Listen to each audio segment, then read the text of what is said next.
Imagine being treated like a stranger at your own son's wedding, sitting alone while he celebrates with everyone except you. That's exactly what happened to me, until I grabbed the microphone and revealed the one secret that would destroy his perfect day forever. If you stay until the end, you'll understand why sometimes love isn't enough, and why the truth always finds a way to surface. Don't forget to subscribe and comment where you're watching from, because this story will shock you. I'm 48 years old, and I thought I understood betrayal, until my eldest son Marcus taught me what real humiliation feels like. The morning of his wedding to Sophia, I stood in my cramped studio apartment in Queens, looking at the eviction notice taped to my door. 3 months behind on rent, and my son was spending more on flowers than I made in half a year. The apartment was a far cry from the 4-bedroom house in Westchester where I'd raised my 3 children. That house, with its maple floors I'd refinished myself, the garden where I'd taught them to plant tomatoes, the kitchen table where I'd helped with homework until midnight, was gone now. Sold to pay legal fees and debts I hadn't even known existed until it was too late. I picked up the framed photo from my nightstand, the only family picture I'd managed to keep. It showed all 4 of us at Elena's college graduation 6 years ago. Marcus had his arm around me, smiling genuinely. Back then, he still called me Mom instead of Sandra. Back then, he still answered my calls. The irony wasn't lost on me. Marcus was marrying into tech money. Sophia's father owned a chain of data centers across California, while I was counting quarters for the subway fare to his wedding. The Blackstone family wasn't just wealthy, they were Silicon Valley royalty. Their engagement announcement had appeared in TechCrunch alongside Marcus's company profile, positioning him as the next big thing in artificial intelligence. 6 months earlier, when I'd asked my children for help after losing my job as a hospital administrator, Marcus had been brutally direct. Mom, you need to figure this out yourself. We can't keep bailing you out. The words still stung. Bailing me out. I'd raised 3 children as a single mother after their father abandoned us when Marcus was 12. I remembered the exact moment, Richard walking out with 2 suitcases and a corporate credit card, leaving behind a note about needing space to find himself and 3 children who cried themselves to sleep for months. I'd worked double shifts at Mount Sinai, skipped meals so they could eat, and postponed my own master's degree for 15 years so they could have everything. College educations, cars, startup funding. I'd co-signed Marcus's student loans, taken out a second mortgage for Elena's law school, and emptied my 401k to help David launch his consulting firm. But apparently, asking for help when I was drowning made me a burden. You made your choices, Elena had said during our last family dinner 8 months ago, her lawyer's voice cool and clinical. You chose to enable Dad's abandonment by not pursuing him for child support. You chose to spoil us instead of saving for retirement. These are consequences of your financial decisions. Financial decisions. As if love was a line item in a budget. I chose a burgundy dress from Goodwill for the wedding, appropriate, forgettable, cheap. Marcus hadn't included me in any planning. I learned the venue from his Instagram story, discovered the date from a save-the-date card that arrived 2 weeks after his college friends had already booked hotels. The message was crystal clear, I was an obligation, not family. The wedding was held at an exclusive vineyard in Napa Valley, Chateau Marguerite, according to the elegant invitation I'd received exactly 3 weeks before the event. The cost of getting there had emptied my savings account, a red-eye flight because it was $200 cheaper than daytime options, a rental car that cost more for the weekend than my monthly grocery budget, and a motel room 20 miles away because everything closer was booked or beyond my means. I arrived exhausted, my discount dress wrinkled despite my attempts to steam it in the tiny motel bathroom, my shoes already pinching my feet. The parking lot told the whole story. Teslas, BMWs, Mercedes, and one weathered Honda Civic that looked apologetic among the luxury vehicles. The vineyard was breathtaking, I had to admit. Rolling hills covered in autumn vines, a stone manor house that looked like it belonged in Tuscany, and everywhere I looked, the casual display of wealth that came from never having to think about money. The wedding planner, a efficient woman in Louboutin heels who probably earned more than I'd made in my best year, directed guests with the precision of a military operation. Inside the reception venue, I found my table assignment posted on an elegant calligraphy board. Table 18, tucked behind a decorative pillar with distant cousins I hadn't seen in years and plus ones nobody knew. I counted the other tables. Family was seated at tables 1 through 6, apparently, and I no longer qualified. Marcus's father, Richard, who'd reappeared 3 years ago after a 15-year absence with a new wife and a sudden interest in being a grandfather, was seated at table 2. The man who'd abandoned his children during their formative years, who'd missed every birthday and graduation, who'd contributed exactly $0 to their upbringing, got better placement than the mother who'd raised them alone. His new wife, Linda, a yoga instructor 20 years younger with perfect teeth and no children of her own, was being treated like family while I was relegated to the outer circles like a problematic relative everyone hoped would remain quiet. "You must be Marcus's mom," chirped a young woman in designer everything. "I'm Chelsea, from Sophia's sorority. She talks about you sometimes." She didn't, but I smiled anyway. "How wonderful to meet you." The ceremony was flawless, $80,000 minimum, maybe $100,000. Marcus looked handsome in his custom tuxedo, walking down the aisle to music played by a string quartet that probably cost more than my monthly salary. Sophia was radiant in her couture gown, everything perfect and polished and expensive. I watched my son promise to love and honor this woman, and felt nothing but emptiness. When had he become this stranger? When had I become someone he needed to hide from his new life? During cocktail hour, I made awkward conversation while Marcus held court near the bar, regaling Sophia's tech executive friends with stories about his startup's latest funding round. My other 2 children, Elena and David, were absorbed in networking conversations with potential business contacts. None of them acknowledged me, spoke to me, or even made eye contact. I was a ghost at my own son's wedding. Marcus finally approached during dinner, appearing beside my table like he was checking off an obligation on his wedding day schedule. His best man had probably reminded him that he needed to at least acknowledge his mother's presence for appearances. "Mom, you made it," he said, though his eyes were already scanning the room for someone more important. "You look nice." The pause before nice spoke volumes. He'd noticed the Goodwill dress, the discount shoes, the careful way I was trying to blend in among people who spent more on handbags than I earned in months. "Thank you, sweetheart. The whole day is beautiful. You must be so happy." I reached out to touch his arm, the same gesture I'd made thousands of times when he was a child, but he stepped back slightly, maintaining distance. Yeah, Sophia's parents really outdid themselves. Not our families, Sophia's parents. The Blackstones had hired a celebrity wedding planner, flown in flowers from Ecuador, and arranged for a jazz quartet that had performed at the White House. Everything was perfect, expensive, and completely divorced from anything I could have contributed.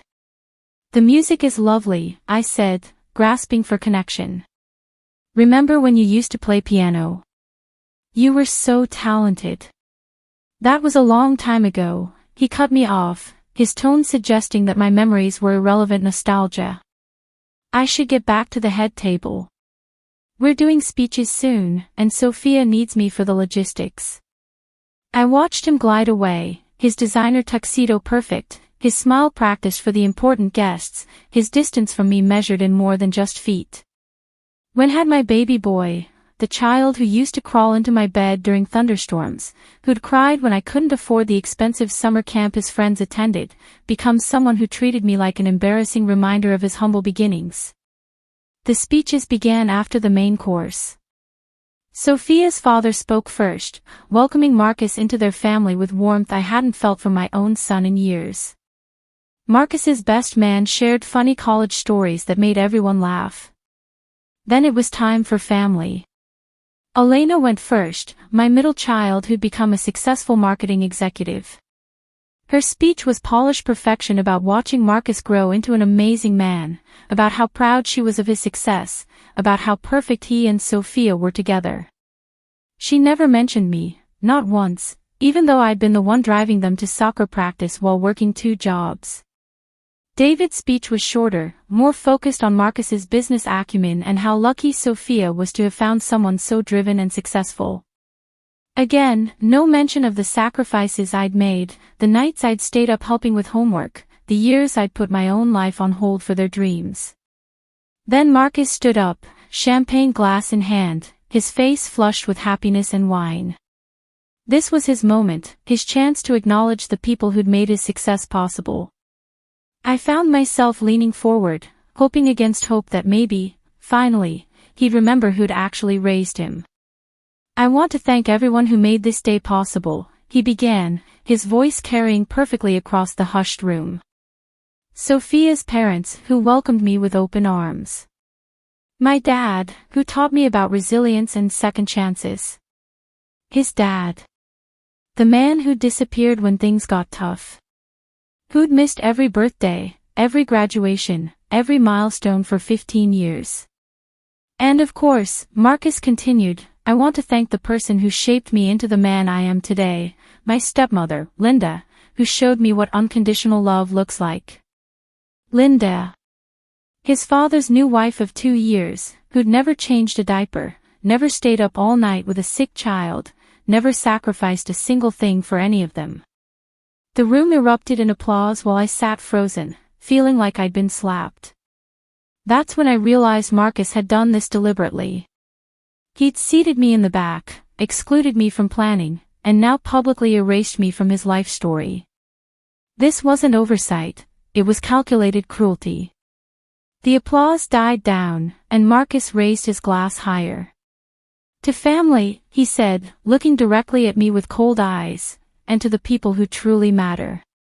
The toast felt like a curse, and something inside me finally snapped. I stood up, my chair scraping loudly against the floor, and began walking toward the head table. 300 guests turned to watch, whispers starting like wildfire. Marcus's face went pale as I approached the microphone he'd just abandoned. Mom, what are you doing? He hissed, but I was already taking the microphone from its stand. Thank you all for being here to celebrate my son's wedding, I began, my voice calm and clear. Since Marcus has chosen to rewrite history tonight, I thought it might be time everyone learned the truth about our family. The room fell dead silent. I could see Sophia's father reaching for his phone, probably calculating how to contain whatever scandal was about to unfold. You see, my son has been very successful in his tech career, I continued, warming to my theme. What he hasn't mentioned is how that success started, with the $50,000 I took out against my retirement fund to invest in his first startup. Marcus was standing now, his face cycling through panic and rage. Mom, stop. Please. But that's not the most interesting part, I said, ignoring his pleas. The interesting part is what happened when that startup failed. Marcus needed more money to keep going, so he did what any devoted son would do, he forged my signature on loan documents, using my house as collateral without my knowledge. A collective gasp rippled through the crowd. I could see phones being raised discreetly, recording this moment for posterity. Sophia was staring at her new husband like she'd never seen him before, her face cycling through confusion, horror, and dawning realization. $65,000, I announced to the stunned audience. That's how much my son borrowed against my home without telling me. I discovered it when the bank called about missed payments on a loan I didn't know existed. And when I confronted Marcus, when I begged him to help me avoid foreclosure, do you know what he said? Marcus was trying to get to the microphone, but the crowd was too thick, and I stepped back, keeping it out of his reach. His carefully styled hair was disheveled, his perfect composure cracking like a facade. He said I should have been more careful about what I signed. Except I never signed anything. My son committed fraud, forgery, and identity theft. He stole my home, forced me into bankruptcy, and then blamed me for not reading fine print that didn't exist. The silence was deafening. 300 people staring, phones recording, Marcus's perfect wedding dissolving into a financial crime confession. I could see Sophia's father frantically whispering to his wife, probably calculating the damage to their family's reputation. The Blackstone name was about to be associated with criminal fraud, and everyone knew it. But wait, there's more, I said, feeling years of suppressed anger finally finding its voice. The words tasted like freedom. You see, Marcus's current company, TechFlow Solutions, the one that caught Sophia's attention, the one that made him Silicon Valley's golden boy. It's built on stolen intellectual property. Sophia's father was fully pale now, his hands gripping the edge of his chair. Harold Blackstone had built his empire on reputation and trust. His data centers processed financial transactions for major banks. The last thing he needed was a son-in-law whose business was built on theft and fraud. My son's former business partner, Kevin Chin, developed the core algorithm that TechFlow uses, I continued, my voice carrying clearly across the frozen crowd. Kevin was brilliant, MIT graduate, artificial intelligence specialist, the kind of innovator who could have changed the world. He was also Marcus's best friend since college. Marcus had gone completely white. Mom, stop. Please. You don't understand. Kevin died in a car accident 18 months ago, I continued, my voice never wavering. A single car crash on Highway 101 after working a 90-hour week trying to perfect his machine learning algorithm. He was exhausted, driving home from the office at 3 a.m. because he was so close to a breakthrough. The crowd was dead silent now. Even the catering staff had stopped moving, frozen in place like everyone else. Within a week of Kevin's funeral, Marcus filed patent applications for Kevin's work, claiming he'd developed it independently. Kevin's widow, Maria, was too devastated to fight it. She had 2 young children, medical bills, and no resources to challenge a well-funded tech company. I pulled out my phone, holding it up so everyone could see the screen. But Kevin was meticulous. He documented everything. Every late-night coding session, every breakthrough, every version of the algorithm. I have his emails here, detailing exactly how the technology works, dated 6 months before Marcus claims to have invented it. The room erupted into chaos. Guests were standing, talking urgently to each other. I could see lawyers in the crowd, there were always lawyers at wealthy weddings, and they were all on their phones. Sophia's uncle, the federal judge, was staring at Marcus with the expression of someone who just realized he was dining with a criminal. The best part, I continued, my voice cutting through the noise, is that Kevin's patent applications were more thorough than Marcus's plagiarized versions. Every technical detail, every innovative element, it's all documented in Kevin's name first. Marcus didn't just steal the code, he filed sloppy copies that won't hold up in court. Marcus lunged for the microphone, but the crowd pushed between us. Your entire business is about to collapse, son, I called out to him. Kevin's widow has been building her own company with Kevin's original work, and she'll launch just as your stolen patents face legal challenges. You didn't just build your fortune on theft, you built it on incompetent theft. Marcus lunged for the microphone, but I stepped aside easily. Your entire business is about to collapse, son. Your marriage is starting with lies, your fortune is built on theft, and now everyone knows exactly what kind of man you really are. I set the microphone back in its stand and looked at my son, this stranger who'd grown from the baby I'd nursed, the child I'd protected, the teenager I'd believed in. I raised you better than this, I said quietly, my words carrying in the stunned silence.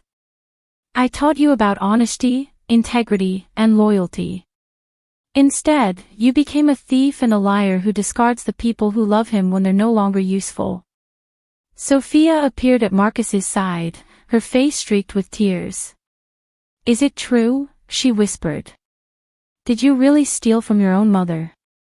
Marcus looked at his new wife, then at me, then at the 300 witnesses to his humiliation. "You don't understand," he said desperately. "I was trying to build something. I was trying to succeed. By destroying other people," I said. "By stealing from your mother and a dead man's family. That's not success, Marcus. That's sociopathy." The exodus began immediately. Guests grabbing purses and jackets, whispering urgently as they headed for the exits. I watched Sophia's father approach his daughter, his face grim. Whatever he was saying made her cry harder. As the room emptied, my 3 children finally approached me, not together. They'd learned to hunt as a pack, but now they were scattered, defensive, alone. Elena reached me first. "You've destroyed everything," she hissed. "Marcus's marriage, our family reputation, everything we've worked for." "I didn't destroy anything," I said calmly. "I simply revealed what was already broken." David grabbed my arm, his fingers digging in hard enough to bruise. "You can't prove any of this. You're just a vindictive old woman spreading lies." I looked down at his hand on my arm, then back at his face. "Take your hand off me, David. Now." Something in my voice must have gotten through because he released me immediately. Marcus approached last, his designer tuxedo now looking more like a costume. "Mom," he whispered, "how could you do this to me? Today of all days." "The same way you could steal my house," I replied. "The same way you could erase me from your life story. The same way you could thank your stepmother while ignoring the woman who actually raised you." He stared at me like he was seeing me for the first time. Maybe he was.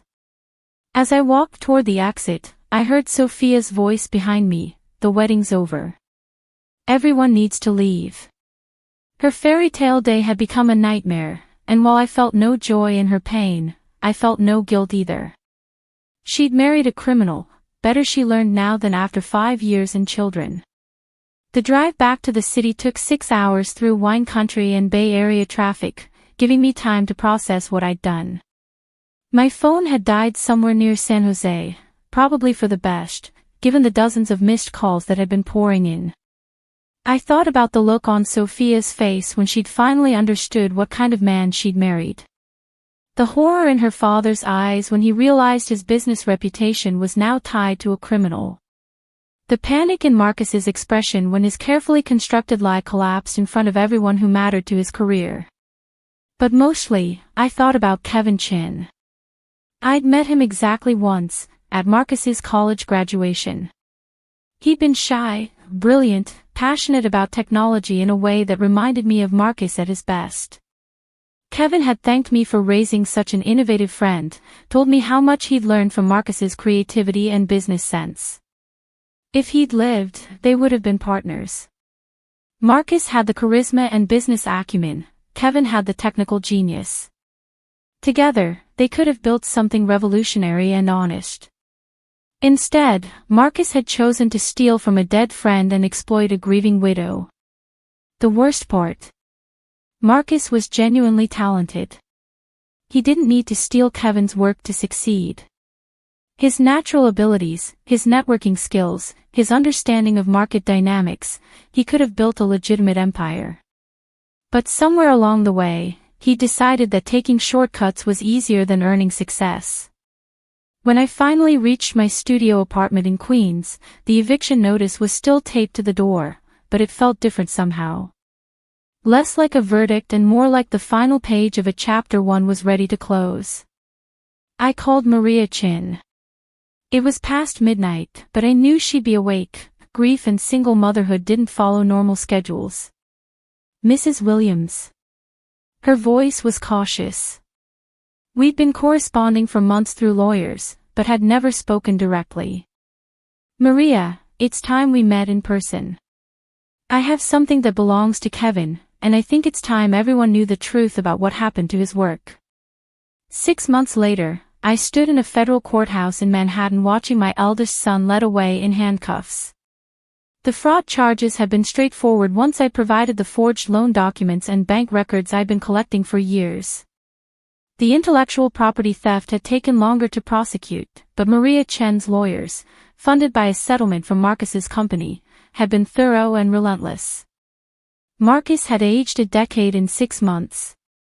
His startup had collapsed within weeks of the wedding video going viral, because of course someone had posted the whole spectacle online. TechFlow's investors had fled, his board had ousted him, and a class action lawsuit from shareholders had eaten through his remaining assets. The federal prosecutor had been particularly interested in the pattern of fraud. It turned out that forging my signature wasn't an isolated incident. Marcus had been falsifying documents for years, creating fake partnerships and inflating revenue numbers to attract investors. The house loan was just the beginning. Elena and David sat in the gallery behind the defense table, their faces carefully composed but their eyes hollow. They'd hired the best white-collar criminal defense attorney money could buy, but even expensive lawyers couldn't overcome the mountain of evidence I'd helped compile. During the sentencing hearing, Marcus had finally looked at me directly for the first time since the wedding. No anger, no defiance, just a broken understanding of what his choices had cost him. 7 years in federal prison, plus restitution he'd never be able to pay. "Mrs. Williams," the prosecutor had asked during my testimony, "did you ever consider not coming forward with this evidence?" "Every day for 28 years, I'd answered honestly. I spent nearly 3 decades protecting my children from the consequences of their choices, making excuses for their behavior, cleaning up their messes. I thought that was love. I was wrong." The judge, a stern woman about my age who'd probably seen too many family betrayals in her courtroom, had nodded approvingly. "The court appreciates your cooperation in bringing these crimes to light, regardless of the personal cost." Personal cost. My children had cut contact with me completely after Marcus's arrest. Elena blamed me for destroying the family name. Apparently, exposing a criminal was worse than being one. David had been more direct. "You chose strangers over your own son. Don't expect us to forget that." But Maria Chen had become an unexpected friend. Her tech company, built on Kevin's original algorithms, had launched 2 months ago and was already attracting major venture capital interest. She'd offered me a job, not out of pity, but because she needed someone with administrative experience who understood the importance of ethical business practices. "Kevin would have liked you," she told me over coffee last week. "He always said that integrity was the foundation of innovation. You proved that even when it hurt." Sophia had filed for divorce within 2 weeks of the wedding, citing fraud and misrepresentation.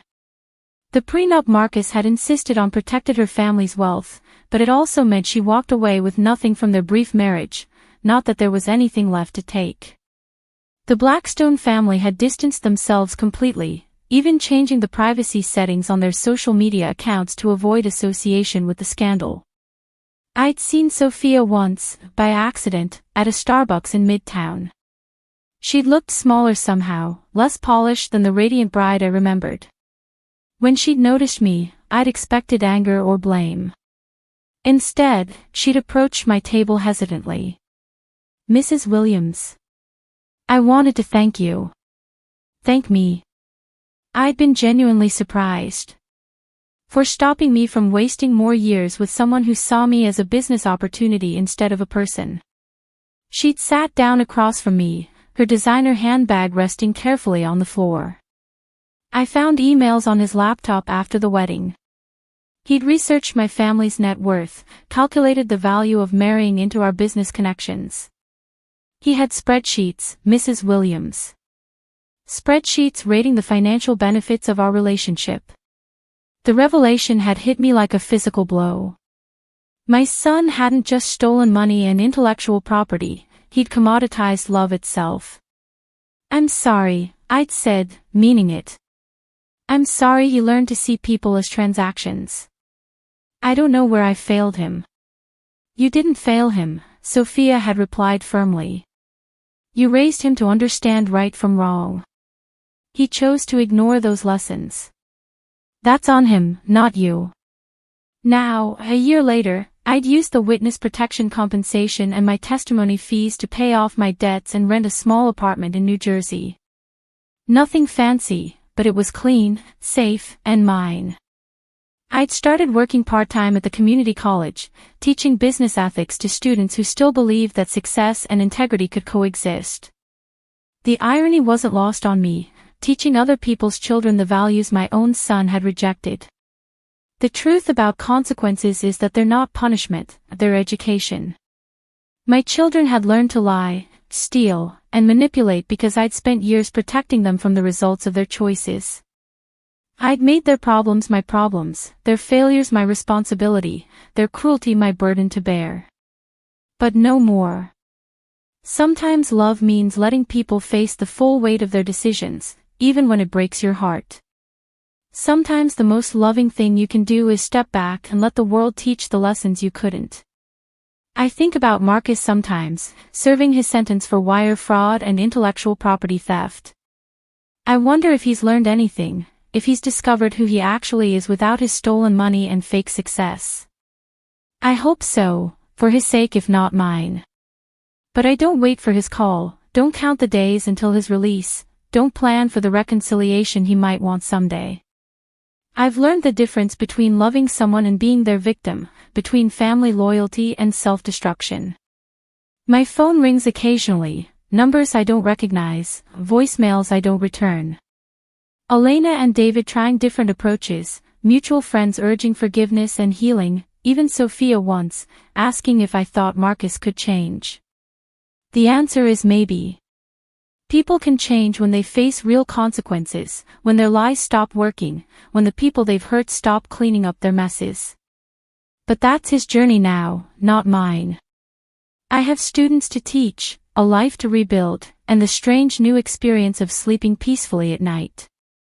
For the first time in 30 years, I'm not responsible for anyone's choices but my own. And that, I've discovered, is its own kind of freedom.